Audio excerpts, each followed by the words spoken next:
Kita mulai kabar pertama, pemirsa. Petugas penanggulangan kebakaran DKI Jakarta dan Jakarta Utara akhirnya berhasil memadamkan api yang membakar gudang cat di Penjaringan, Jakarta Utara. Luasnya bangunan pabrik cat yang terbakar membuat petugas pemadam kebakaran kewalahan untuk memadamkan api.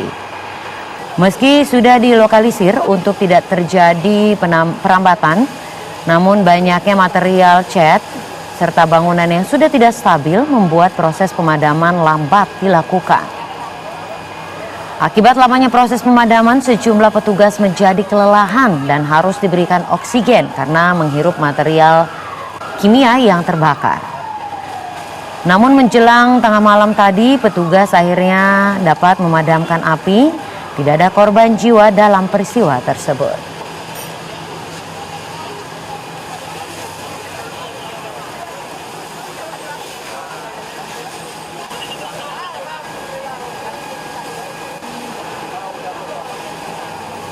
Belasan karyawan terjebak di dalam lift gedung Pakuwon Tower, Tebet, Jakarta Selatan. Petugas mengalami kesulitan ketika berusaha untuk mengevakuasi korban. Udara ada ya?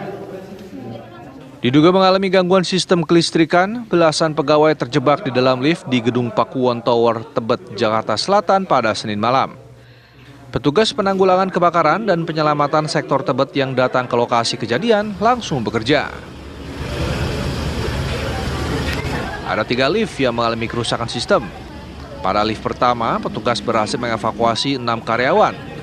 Namun pada proses penyelamatan kedua, petugas mengalami kesulitan karena lift tidak berhenti pada jalurnya.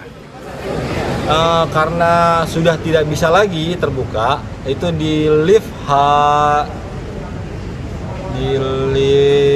H6 itu berhenti di pertengahan antara di lantai 6 dan di lantai 5. Jadi kita harus melakukan evakuasi dari lantai 6, membuka pintu lantai 6, kita turun melalui blank shaft-nya. Kita turun, evakuasi, itu berjumlah ada 3 orang. Dan yang terakhir itu ada di lantai 47 di lift H8. 1 orang korban. Nah, itu berhenti di tengah-tengah, kita membuka paksa pintunya karena sudah mendapat persetujuan dari pihak gedung.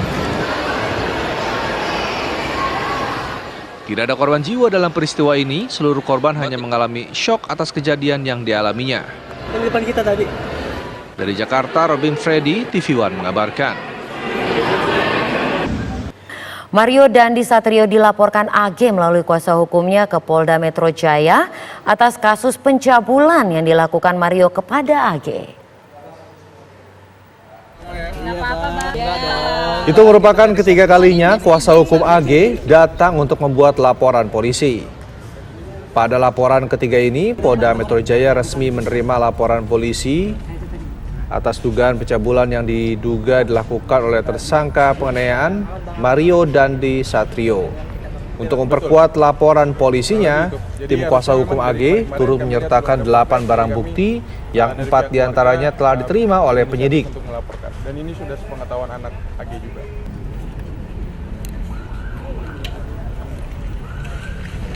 Enggak, gue cuma nanyain beberapa pertanyaan kata-kata doang, santuy apa artinya gitu.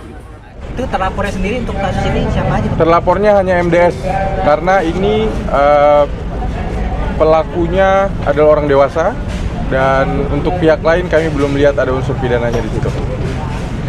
Pasalnya itu 76D, junto pasal 81 Undang-Undang Perlindungan Anak dan atau pasal 76E junto pasal 82 Undang-Undang Perlindungan Anak.